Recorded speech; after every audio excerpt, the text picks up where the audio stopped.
안녕하십니까? 헌법은 살아있다 제3회 시간입니다.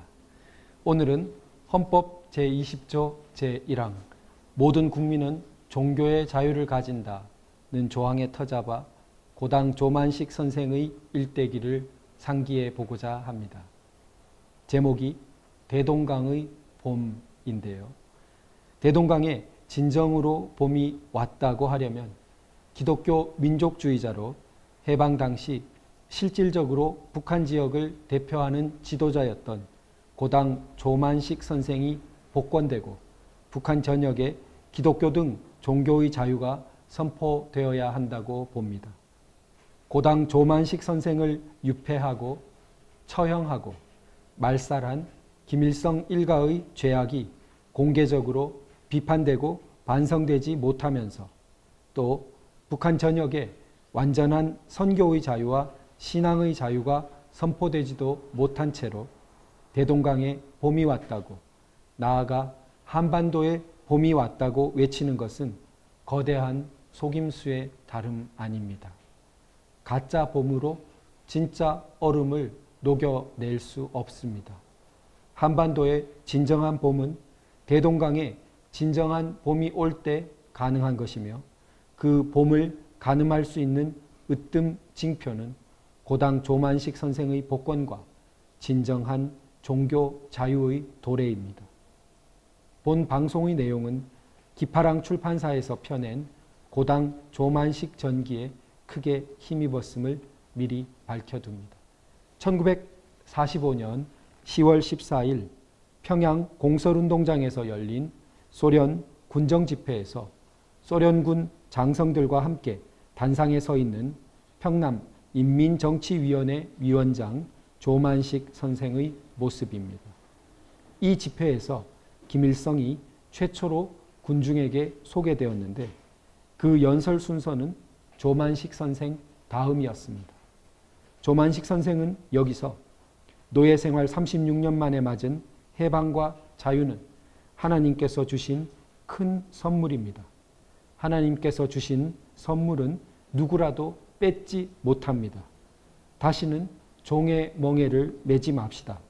동해물과 백두산이 마르고 닳도록 우리 민족 3천만이 삼천리 무궁화 동산에서 자자손손 하나님의 축복받는 국민이 됩시다.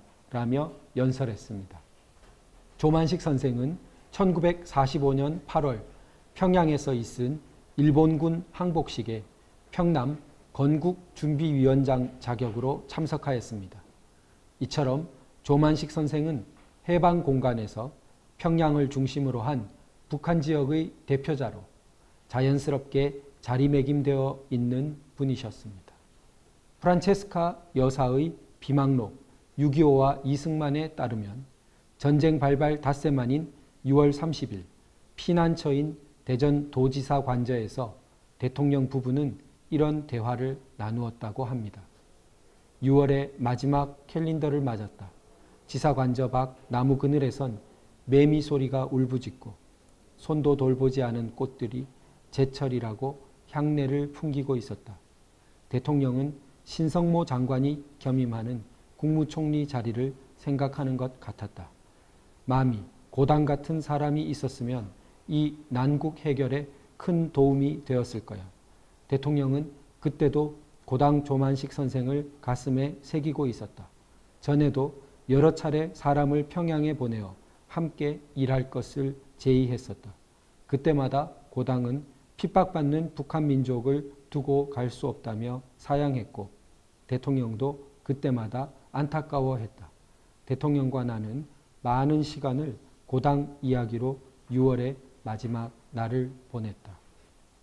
1883년생으로 이승만 대통령보다 8년 연하였던 고당 조만식 선생은 이처럼 이승만 대통령의 절대적 신뢰를 받던 민족 지도자로 투철한 기독교인이셨습니다.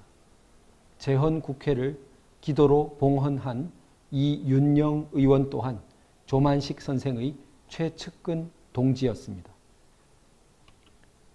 선생이 태어난 평양의 상징 대동문 전경입니다. 대동강변의 명소인 을밀대의 모습입니다. 선생은 한문을 배우고 가업인 상업에 종사하다가 러일 전쟁이 발발한 1904년 기독교에 입문하고 23세인 1905년 만학으로 평양 숭실학교에 입학하게 됩니다. 이후 조만식 선생은 1908년 26세로 숭실학교를 졸업하고 일본으로 건너가 1913년 31세로 메이지대학 법학과를 졸업하게 됩니다. 그 사이 도쿄에서 고하 송진우, 인천 김성수와 함께 YMCA 건물을 같이 세우게 됩니다. 나중에 이곳은 3.1운동의 기폭제가 된 28 독립선언의 발원지가 되었습니다. 이것이 그 기념비입니다. 평북 정주의 유명한 민족학교인 오산학교를 설립한 남강 이승훈 선생의 모습입니다. 31세의 조만식 선생은 이 오산학교의 교사로 초빙되게 됩니다. 오산학교 주변 마을과 원경이 보이고 있습니다. 조만식 선생은 이곳 오산학교에서 1915년 교장에 취임하여 1926년 44세 때까지 약 10년간을 교장, 교사, 사감, 사환까지 1인 4역을 수행하였습니다. 그 시절 오산학교에서 수많은 인재들은 학문과 인격, 독립의식을 함양한 민족의 중추들로 자라났고 조만식 선생은 이들에게 살아있는 모범으로 평생의 귀감이 되었습니다. 강의 중인 조만식 선생의 모습입니다. 평양의 새 장로로 알려진 오윤선, 김동원, 조만식 선생의 모습입니다. 이분들은 함께 평양을 근거로 기독교 민족주의 활동을 줄기차게 펼쳐 가셨습니다. 조만식 선생과 동지분들은 물산장려운동, 밀립대학 설립운동, 신간회운동, 기독교 민족주의 저항운동을 꾸준히 전개해 나갔습니다. 1937년 정월 초하루 산정현 교회 재직원 일동분들의 모습입니다. 앞줄 중앙에 주기철 목사님의 모습이 보이며 왼쪽 끝이 조만식 선생의 모습입니다. 이분들은 일제의 강압을 이겨내고 끝까지 창씨개명을 하지 않았습니다. 1932년 조선일보가 한창 어려울 때 조만식 선생은 방응모 사장이 인수하기 전까지 힘든 사장직을 수행했습니다. 방 사장과 함께 나란히 쓴 글씨입니다. 개초 방응모 사장이 제제다사, 재주 있는 인재가 많아야 한다고 쓰자 조만식 선생이 기인위보, 많은 인재들을 어짐으로 끌어안아 보배로 삼아야 한다고 화답하고 있습니다. 조만식 선생이 남상란 이의경씨 부부에게 보낸 친필 편지 봉투인데요. 받는 사람란에 부인 이름을 먼저 쓴 선생의 배려가 묻어나고 있습니다.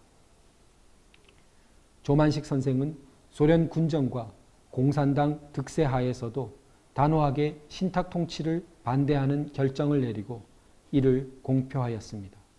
소련 군정은 대통령으로 추대하겠다며 회유하기도 하고 생명을 보장할 수 없다며 협박하기도 했지만 통하지 않았습니다. 조만식 선생은 1946년 1월 5일 이후 고려 호텔에 사실상 억류되었습니다. 이후 여러 차례 구출 시도와 기회가 있었지만 나는 북한 1천만 동포와 생사를 같이 하기로 결심하였소 라며 평양을 떠나지 않았습니다. 김일성은 6.25 침공 직전인 1950년 6월 17일 위장전술로 간첩 김삼룡 이주하와 조만식 선생을 교환하자는 제의를 내놓기도 했습니다.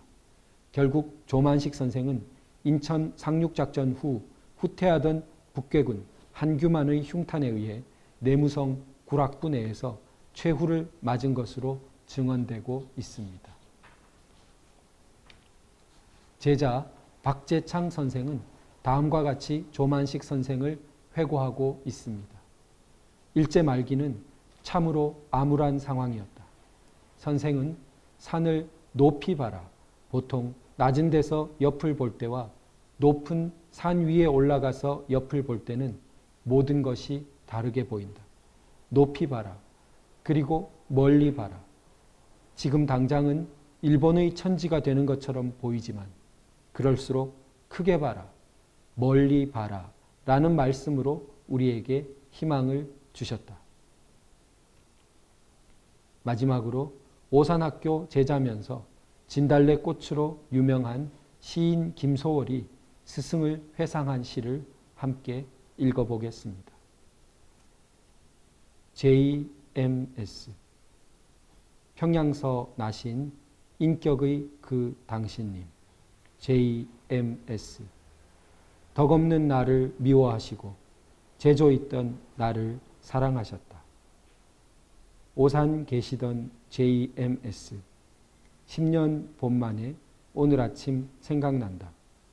근년 처음 꿈없이 자고 일어나며 자그마한 키와 여윈 몸매는 다른 쇠끝 같은 지조가 튀어날 듯 타듯 하는 눈동자만이 유난히 빛나셨다. 민족을 위하여는 더도 모르시는 열정의 그 님, 소박한 풍채, 인자하신 옛날의 그 모양대로 그러나 술과 계집과 이욕에 헝클어져 15년 만에 허주한 나를 웬일로 그 당신님 마음속으로 찾으시오. 오늘 아침 아름답다. 큰 사랑은 죽는 법 없이 기억되어 항상 내 가슴 속에 숨어 있어 미쳐 거스르는 내 양심을 잠재우리. 내가 괴로운 이 세상 떠날 때까지. 그렇습니다. 큰 사랑은 죽는 법 없이 기억되어 항상 내 가슴 속에 숨어 있다는 시인의 말이 가슴을 울립니다. 이상으로 헌법은 살아있다 제3회 대동강의 봄 방송을 마치도록 하겠습니다. 감사합니다.